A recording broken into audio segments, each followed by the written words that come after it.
Hello everyone and welcome to Jainik education. तो पिछला जो वीडियो था हमारा वो CGPSC असिस्टेंट इंजीनियर वैकेंसी से रिलेटेड था और आपने बहुत ज़्यादा उसको सपोर्ट किया, बहुत ज़्यादा प्यार किया। For that thank you so much. आज हम लोग लेके आए हैं एक नए एग्ज़ाम पैटर्न, एक नए सिलेबस के बारे में जो कि होने वाला है उत्तर प्रदेश लोक सेवा आयोग की तरफ से। तो उत्तर प्रदेश लोक सेवा आयोग ने आपकी AE की वैकेंसीज तो निकाल दी हैं, सभी को इन्फॉर्मेशन मिल चुकी है। एग्ज़ाम फॉर्म के बारे में कैसे भरना है, बहुत सारी चीज़ें पता है। इतने सारे वीडियोस आपको YouTube के ऊपर अवेलेबल हैं, वहाँ जाके आप सारी चीज़ों की डिटेल्स ले सकते हैं।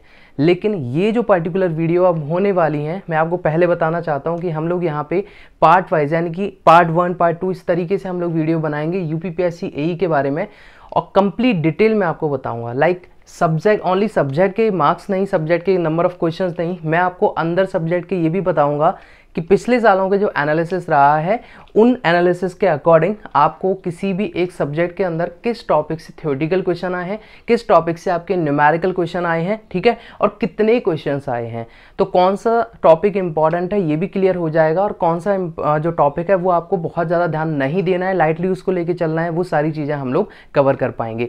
तो पार्ट वाइज चलेंगे। तो पार्ट 1 के अंदर मैं आपको बताने वाला हूँ एग्जाम पैटर्न, जिसको जानना एक स्टूडेंट के लिए बहुत ज़्यादा जरूरी है। जब वो किसी भी एग्जाम को, चाहे वो JEE का एग्जाम हो, चाहे AE का एग्जाम हो या आपका ESE का एग्जाम हो, कोई भी एग्जाम हो, ये पैटर्न आपको जानना बहुत जरूरी है क्योंकि ये आपकी स्ट्रैटेजी जो होती है उसमें बहुत हेल्प करता है। लाइक बहुत हेल्प किया, अगर ये नहीं पता तो आप कभी एग्जाम को टारगेट कर ही नहीं पाओगे। तो यहाँ पे जो आज बताने वाला हूँ वो कई तरीके के लोगों के लिए, जो स्टूडेंट हैं उनके लिए बताने वाला हूँ। जस्ट लाइक कि मान लीजिए आप फ्रेशर हैं, ठीक है, फ्रेशर लाइक आपने अभी तक इसकी तैयारी या किसी भी एग्जाम की तैयारी नहीं करी है, ओके, सिविल इंजीनियरिंग के अंदर। या फिर दूसरा पॉइंट ये है कि आप मिडवे पर हैं, मिडवे लाइक कि आप जब भी वैकेंसी आई थी, जैसे ही वैकेंसी आई आप उसकी प्रिपरेशन करना स्टार्ट कर चुके हैं। लाइक आप मिडवे में हैं, आप बीच रास्ते में हैं, ठीक है, ऑलमोस्ट 30-40% आप कवर भी कर चुके हैं। या फिर आप कोई और ऐसा कोई एग्जाम हो सकता है जिसके लिए पहले से तैयार कर रहे थे और उसका जो सिलेबस है वो ऑलमोस्ट इस एग्जाम को भी टारगेट करता है। लाइक राजस्थान AEN का जो पेपर आया था उसमें भी हिंदी हुआ करती थी और यहाँ पे भी आपके पास हिंदी देखने को मिल रही है और बाकी सिविल इंजीनियरिंग थी। बस वहाँ पे क्या था, आपका एक रिटन एग्जाम था, वहाँ पे कन्वेंशनल एग्जाम था, लेकिन यहाँ पे पूरा जो पेपर होने वाला है वो ऑब्जेक्टिव होगा। कितनी अच्छी बात है ना कि ऑब्जेक्टिव पेपर हमें देना होगा। बिल्कुल भी वहाँ पे कोई प्रॉब्लम की बात ही नहीं होती क्योंकि हमारी आधी टेंशन दूर हो जाती। कई लोगों का कन्वेंशनल अच्छा नहीं होता, लेकिन ऑब्जेक्टिव तो यह है कि अगर आपको क्वेश्चन आता है, अगर आपको न्यूमेरिकल समझ में आ रहा है तो आप इजीली कर लेंगे। पिछले सालों के एनालिसिस की अगर हम लोग बात करें यहाँ पे तो वो भी मैं आपको बताऊंगा कि कौन कौन से साल में एग्ज़ाम हो चुका है और कहाँ पे किस तरीके से हमने एनालाइज किया कि कौन से चैप्टर्स, कौन से सब्जेक्ट आपके ज़्यादा इंपॉर्टेंट हैं। तो शुरुआत करते हैं इस सीरीज़ की जिसमें UPPSC AE की पूरी नॉलेज, पूरी जानकारी मैं आपको लाता रहूँगा। तो सबसे पहले स्टार्ट करते हैं एग्ज़ाम पैटर्न के बारे में। तो यहाँ पर देखें, एग्जाम पैटर्न जो मैंने लिखा है ये 2 मोड में आपका होने वाला है। The first is written exam. अब मैंने पूरी इंफॉर्मेशन को कोशिश की एक फ्लो डायग्राम के थ्रू समझाने की।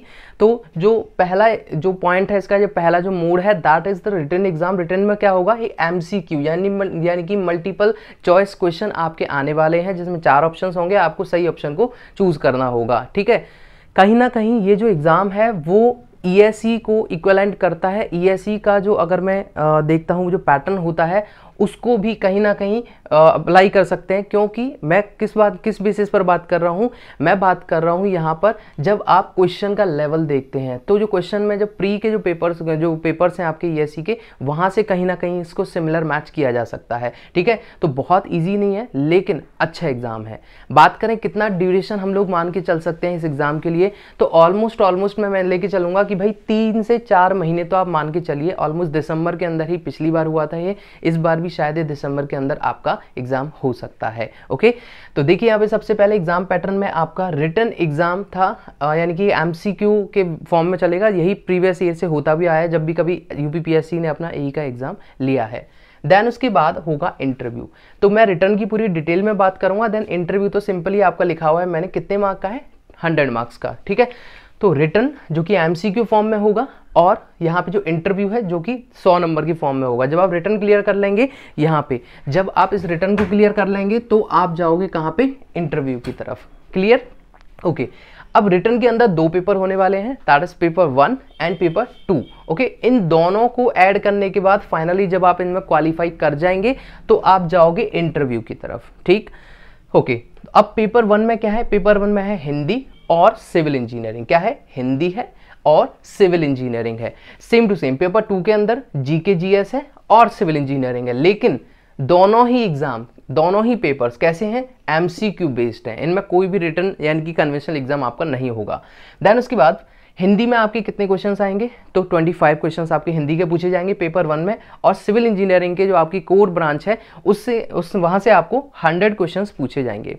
अब जो एक क्वेश्चन है भाई वो कितने नंबर का होने वाला है? तो एक क्वेश्चन आपका होगा यहाँ पर 3 मार्क्स का। कितने का? 3 मार्क्स का। जब एक क्वेश्चन 3 मार्क का है तो 25 कितने के हो गए? मार्क्स 75। ये मैंने क्वेश्चन से शो किया है, यहाँ पे मार्क्स से शो किया रखा है, एम से यानी कि मार्क्स और क्यू का मतलब है क्वेश्चन। तो 25 आपके क्वेश्चंस होंगे, जिनमें से अगर मैं एक क्वेश्चन कितने का है यहाँ पे मैंने लिखा भी होगा, कहीं ना कहीं नहीं लिखा तो मैं लिख देता हूँ, that 1 question is equals to 3 marks. Okay, एक क्वेश्चन कितने का है? 3 नंबर का है। तो सिंपली समझ में आ गया भाई, 75 का ये हो गया हिंदी, सिविल कितने का हो गया? 300 का। सेम जीके कितने की है? 25 क्वेश्चंस आएंगे तो ये भी 75 की हो गई है, और सिविल भी आपकी वापस से 300 की हो गई है।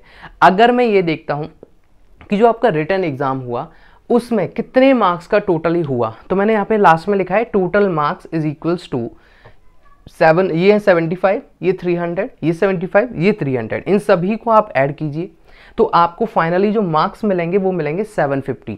डब्ल्यू का मतलब है यहाँ पर return exam, W means return exam. उसके बाद में आई मीन्स इंटरव्यू, आई का मतलब क्या है? इंटरव्यू, और इंटरव्यू कितने मार्क्स का है? 100 का। तो इसको मैं समझेंगे ये कहाँ से लिखा है? मैंने ये यहाँ से लिखा है। ठीक है, तो रिटर्न एग्जाम हो गया 750 का, इंटरव्यू आपका कितने का हो गया? 100 मार्क्स का हो गया। क्लियर हो गया? यानी कि पूरा जो पेपर आया, पूरा जो पेपर आपका बन के तैयार हुआ वो कितने का हुआ भाई? वो आपका हो गया 850 मार्क्स का। इस चीज को ध्यान रखें, आपको 850 नंबर के लिए पूरी की पूरी तैयारी आपकी रखनी है। ये तो था पैटर्न।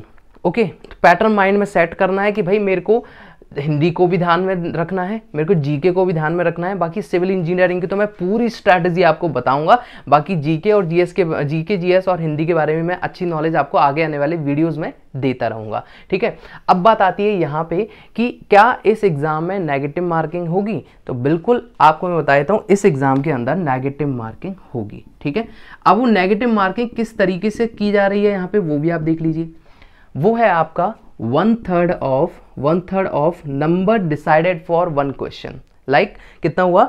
नेगेटिव मार्किंग किस तरीके से है? 1/3 of number, 1/3 of the number of decided to 1 question. जैसे एक क्वेश्चन कितने नंबर का है? 3 नंबर का है, तो उस 3 नंबर का 1/3, यानी कि हर, सिंपल सी 3 से 3 को मैं कैंसिल कर देता हूं, तो 1 नंबर आपका कटेगा हर एक गलत क्वेश्चन के लिए। जब भी आप क्वेश्चन को गलत करोगे तो उसके लिए आपका 1 एक्स्ट्रा मार्क माइनस हो जाएगा। सिंपल वे में मैंने नेगेटिव मार्किंग को समझाने की यहाँ पे कोशिश की है। ओके, तो नेगेटिव मार्किंग आप सभी को समझ में यहाँ पे आ चुकी है।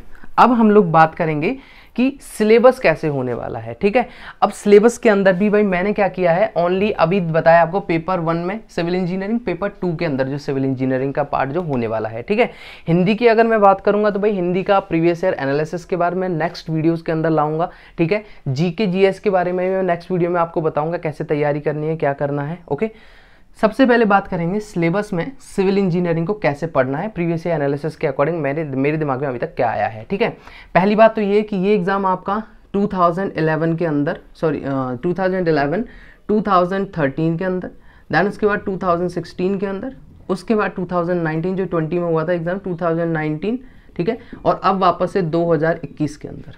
तो इसका मतलब अपने पास 4 इयर्स के एग्जाम्स एनालिसिस के लिए अपने पास मौका है, यहाँ से हम लोग इसका एनालिसिस कर सकते हैं और आपको करने की जरूरत नहीं है, नेक्स्ट वीडियोस में मैं ही लेके आऊँगा इसका एनालाइज्ड। ओके, अब सिविल इंजीनियरिंग में कितने सब्जेक्ट हैं भाई, तो देखें पेपर 1 की मैं बात करूंगा। यहाँ पे कौन सा पेपर चल रहा है आपका, दैट इज पेपर 1। ओके, मैंने यहाँ पे लिखा है पेपर 1 सिविल इंजीनियरिंग। देखो कौन कौन सब्जेक्ट है, इंजीनियरिंग मैकेनिक्स, सोम, स्ट्रक्चर। अब ये 3 पार्ट जो होते हैं ना, तीनों पार्ट्स आपके एक तरीके से चल रहे होते हैं, इंजीनियरिंग मैकेनिक्स, सोम, स्ट्रक्चर। ठीक है, एक फैमिली के पार्ट है, इसको मैं पार्ट नंबर ए नाम दे सकता हूँ। और यहाँ से आपके 20 से 24 क्वेश्चन आपको देखने को मिले थे। ठीक है, प्रीवियस ईयर का एनालाइज कर रहे हैं हम लोग, वहाँ उसके अकॉर्डिंग 20 से 24 क्वेश्चन आपके ऑलमोस्ट देखने को मिलते हैं। देन इसके बाद बात करूंगा स्टील स्ट्रक्चर आरसीसी, जो कि एक टाइप के सब्जेक्ट हैं जिनमें हम लोग आईएस कोड का यूज़ करते हैं। आईएस कोड कौन सा होता है इसमें, IS 456-2000, इसके अंदर ये वाला चलता है, ठीक है। और यहाँ पे कौन सा चलता है, sorry this is for RCC, that is IS 456-2000, और यहाँ पे कौन सा चलता है 800, IS 800-2007, ओके। तो ये आपके आईएस कोड है, जहाँ से क्वेश्चन जो पिछले सालों में बात करूँ तो डायरेक्टली आईएस कोड से 5 से 6 क्वेश्चन आपको देखने को मिल जाते हैं। Next is building material and construction और CPM पार्ट, ओके। तो कंस्ट्रक्शन प्लानिंग मैनेजमेंट और पार्ट, जो पार्ट वाला पार्ट है यानी CPM पार्ट और बिल्डिंग मटेरियल वाले पार्ट से आपको 26 से 28 क्वेश्चन देखने को मिल रहे हैं। देखने वेटेज कितना है इसका, तो 26 से 28 क्वेश्चन आपको यहाँ से मिल गए। देन इसके बाद सॉइल मैकेनिक्स, जो अपने आप में एक बड़ी फैमिली है, ठीक है। तो मैंने क्या किया, इसको A पार्ट दे दिया, इसको B नाम दे दिया, इसको मैंने C नाम दे दिया और इसको D नाम दे दिया, ओके। 4 मैंने इसके पार्ट बना दिए हैं। इन चारों पार्ट्स में कितने नंबर के क्वेश्चंस आए हैं अभी मुझे वो बताना है। नेक्स्ट वीडियो में ये बताऊंगा कि कौन से सब्जेक्ट में कौन सा टॉपिक था और कहाँ से न्यूमेरिकल क्वेश्चंस बने, कहाँ से आपके डायरेक्ट वन लाइनर क्वेश्चन बने, कहाँ से थ्योरेटिकल क्वेश्चन बने। पहली बात तो पिछले सालों की अगर मैं बात करता हूँ, जैसे जो लास्ट ईयर जो एग्जाम हुआ था वहाँ पे असरसिन रीजन का कोई क्वेश्चन आपको देखने को नहीं मिला था, जैसे ESE में हमें देखने को मिलता है, ओके। अब बात करते हैं यहाँ पे, तो पेपर 1 के अंदर जो सिविल इंजीनियरिंग का पार्ट है वहाँ आपको कुछ चीज़ें समझ में आई कि भाई 3 पार्ट जो है यहाँ से कितने क्वेश्चन बने हैं, स्टील और आरसीसी जिसको मैंने फैमिली B बोला है वहाँ पे कितने क्वेश्चन बने, बिल्डिंग मटेरियल और CPM पार्ट में आपके कितने क्वेश्चन बने, और सॉइल मैकेनिक्स के अंदर आपके कितने क्वेश्चंस बने, ठीक है। ये बात क्लियर हुई अपने को अभी।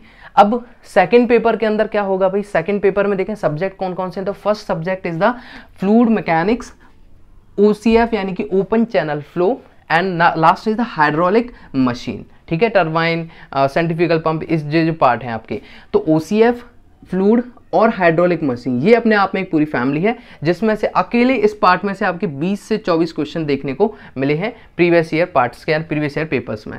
नेक्स्ट आपका है इरिगेशन एंड हाइड्रो, ये मैं पेपर 2 की बात करूं। पेपर 1 में ये वाले सब्जेक्ट डिसाइड हो रखे हैं, तो इनके अकॉर्डिंग आपका एनालाइज समझ में आ गया। देन उसके बाद पेपर 2 के अंदर ये वाले पार्ट हैं कि फ्लूइड, OCF, हाइड्रोलिक मशीन, इनसे 20 से 24 क्वेश्चन। इरिगेशन एंड हाइड्रोलॉजी से 15 से 17 क्वेश्चन आपके बने हैं, ठीक है। इरिगेशन हाइड्रोलॉजी से हाईवे एंड रेलवे और एयरपोर्ट से 14 से 16 क्वेश्चन बने हैं। नेक्स्ट एनवायरमेंट इंजीनियरिंग, जो अपने आप में एक बड़ा पार्ट है, जिससे 25 से 28, और सर्वेइंग एंड जियोलॉजी को भी भाई इसमें ऐड। जियोलॉजी से बहुत ही कम क्वेश्चन बनते हैं, ज़्यादातर क्वेश्चन सर्वेइंग से ही रहते हैं। जैसे आप बात करेंगे इरिगेशन और हाइड्रोलॉजी, तो यहाँ पे भाई 10 से 12 क्वेश्चन तो ओनली इरिगेशन से बनते हैं, हाइड्रोलॉजी से आपके ज़्यादा क्वेश्चंस नहीं बनते हैं, ठीक है। तो ये पूरा एनालाइज जो समझ में आया है वो क्या कहता है, वो ये कहता है कि भाई आपको कौन से सब्जेक्ट पे ज़्यादा फोकस करना है, ये मेरे को डायरेक्टली समझ में आ जाए, ठीक है। क्योंकि यूपीपीएससी का पेपर आप दे रहे हो, कोई हलवा तो है नहीं कि भाई इजीली हो जाएगा, ये ESE लेवल तक को लेके जाता है। और आप इस वर्ड से ना डरें, लोक सेवा आयोग से आप डरे नहीं, क्योंकि ये चीज़ जब आप तैयारी कर रहे होगे ना, ये आपके डर को धीरे धीरे खत्म करती हुई जाएगी, ओके। तो यहाँ तक मैंने आपको ये सारी चीज़ें समझा दी, क्लियर हुआ। अब बात आती है हाउ टू स्टडी की, ठीक है। लास्ट में लिखा है हाउ टू स्टडी। पैटर्न समझ में आ गया, माइंड में सेट कर लिया गोल की भाई ये वाला पैटर्न है, इस पैटर्न के हिसाब से, क्योंकि सबसे पहले एग्जाम पैटर्न के साथ फैमिलियर होना बहुत ही ज़्यादा जरूरी है। अगर आप इस एग्जाम पैटर्न के साथ फैमिलियर नहीं हो पाओगे तो आप आगे भी इसको फॉलो अप नहीं कर पाओगे, ठीक है। तो एग्जाम पैटर्न मेरे माइंड में रहेगा, मेरी चीज मैंने इसीलिए नेगेटिव मार्किंग को भी बताया, किस तरीके से आपको तैयारी करनी है, कितने मार्क्स की तैयारी करनी है, वो सभी बता दिया। नेक्स्ट वीडियो के अंदर क्या बताने वाला हूँ, कट ऑफ क्या रहेगी, ठीक है, कौन सी बुक्स इंपॉर्टेंट है यूपीपीएससी AE के लिए, ठीक है। और तब तक शायद जब अपन इन वीडियोज को 2 से 3 वीडियो आप देख लोगे, तब तक हमारा क्रैश कोर्स भी लॉन्च हो रहा है। आपको सभी को इन्फॉर्मेशन मिल चुकी है, बहुत ही ज़्यादा एक्साइटेड हैं सभी स्टूडेंट के, मैसेज आने लग गए हैं कि क्रैश कोर्स सर जल्दी जल्दी लॉन्च करें। तो क्रैश कोर्स आपका 1 सितंबर 2021 से स्टार्ट हो जाएगा, and that is free of cost. आपको 1 रुपया भी उसके लिए अपनी तरफ से नहीं लगाना है, आपको बस मेहनत करनी है एग्जाम के लिए, ठीक है। फ्री क्रैश कोर्स होगा जिसमें सारे सब्जेक्ट्स कराए जाएंगे, वेल प्लान्ड है, आपको रोड मैप समझाया जाएगा, आपको according to previous year analysis के अकॉर्डिंग आपको उस एग्जाम की तैयारी कराई जाएगी और पूरी हेल्प की जाएगी। टेलीग्राम ग्रुप के ऊपर सारे लिंक्स मिलेंगे, सारी डिटेल्स आपको मिल जाएंगी, ओके। तो आज के इस सेशन में मैंने आपको समझा है exam pattern, syllabus of the civil engineering, like अगर मैं थोड़ा सा और आइडिया देता हूँ कि हालांकि मैं उसका पूरा अलग से बनाऊंगा नॉन टेक वाला पार्ट का, लेकिन जैसे पेपर 1 में हिंदी है तो इसमें हिंदी में कुछ भी डिटेल में नहीं लिखा हुआ कि आपको क्या पढ़ना है। लाइक उसमें लिखा हुआ है हिंदी की सामान्य नॉलेज होनी चाहिए, जिसमें आपके क्या क्या आ सकता है हिंदी में, आपके संधि विसर्ग आ सकते हैं, प्रत्यय आ सकते हैं, ये सारी चीज़ें आपके किस में होती हैं, ये हिंदी के अंदर होती हैं, हिंदी की जो ग्रामर है आपकी। सेम सेम अगर मैं जीके जीएस की बात करूँगा तो करंट अफेयर भी आपका मिलेगा, यूपी की जीके भी हो सकता है, ऐसा नहीं कि यूपी की ही जीके आएगी, ऑल ओवर इंडिया कहीं की जीके आ सकती है। हिस्ट्री आएगी, ज्योग्राफी आएगी, इकोनॉमिक्स आएगी। तो हिस्ट्री, ज्योग्राफी, इकोनॉमिक्स, इनको आप प्रीवियस ईयर जो ईएससी के पेपर हुए हैं, यूपीएससी के पेपर्स हुए हैं, उन पे बहुत ज़्यादा ध्यान दीजिए, वहाँ से क्वेश्चन डायरेक्टली यहाँ पे उठ के आ जाते हैं, ठीक है। लेकिन करंट अफेयर जो है वो आपको करंट का पढ़ना पड़ेगा, बस उसको छोड़कर बाकी आप प्रीवियस ईयर यूपीएससी के पेपर से भी तैयारी कर सकते हैं। ओके, तो इतना मैंने यहाँ पर बताया। अब यहाँ पे एक क्वेश्चन मार्क बन जाता है that how to study. Okay, and that is the big question mark. यहाँ पे मैं बात करूंगा दैट हाउ टू स्टडी। भाई तो सबसे पहली बात तो मैं इसको नेक्स्ट वीडियो में आपको बताने वाला हूँ, तो अगर आप मेरे साथ जुड़े रहेंगे तो मैं ये भी बताऊंगा how to study, how many big books you have to prefer for preparation of this exam, particularly for the UPPSC AE exam, ठीक है। कौन सी बुक्स को पढ़ने से ज़्यादा एक्यूरेसी मेंटेन होगी। लाइक बहुत सारी बुक्स हैं जिनके साथ एक्यूरेसी मेंटेन नहीं होती क्योंकि बुक्स में गलतियां बहुत हैं, ठीक है। तो कहाँ से आप तैयारी करें, लेकिन तब तक आपको क्या करना है, टेलीग्राम ग्रुप को ज्वाइन कर लेना है जो कि इस वीडियो के लिंक में है। वहां आपको मैं कोशिश कर रहा हूं पूरी तरीके से कि हर एक पॉसिबल मटेरियल, हर एक पॉसिबल स्टडी नोट्स आपको प्रोवाइड कर रहा हूं, जो कि यूपीपीएससी एई को डायरेक्टली टारगेट करते हैं, specially design based on the UPPSC AE, इसी के ऊपर डिजाइन किए जाएंगे वो, ठीक है। तो सारे टीचर्स होंगे, पूरी टीम होगी, और जब 31 को पैनल डिस्कशन होने वाला है उसमें सारी जो डिटेल्स है उनको रिवील किया जाएगा कि कौन सी सब्जेक्ट को कौन सा टीचर पढ़ाने वाला है, ठीक है। प्लान बताया जाएगा कि किस तरीके से करने वाले हैं, और सबसे बड़ा जो इंपॉर्टेंट बात है कि हर एक टीचर सब्जेक्ट के साथ में टॉपिक वाइज क्वेश्चन कराने वाला है। ये नहीं कि अब चैप्टर खत्म हुआ तब टॉपिक हम लोग करा रहे हैं, डायरेक्टली जैसे ही टॉपिक कंप्लीट हुआ टॉपिक के बाद आपको क्वेश्चन कराए जाएंगे जितने भी पॉसिबली उसी एग्जाम से रिलेटेड प्रीवियस ईयर में किसी भी स्टेट के एई एग्जाम के अंदर आए हुए हैं, ठीक है। तो टिल देन नेक्स्ट वीडियो में जो हम मिलेंगे, तो उससे पहले आप तैयारी कर लीजिए कि भाई आपको अब इसके लिए तैयार हो जाना है, प्रिपेयर कैसे करना है। नेक्स्ट वीडियो के मैं आपको बताऊंगा that how to study. Okay, तो थैंक यू सो मच, मिलते हैं नेक्स्ट वीडियो के अंदर।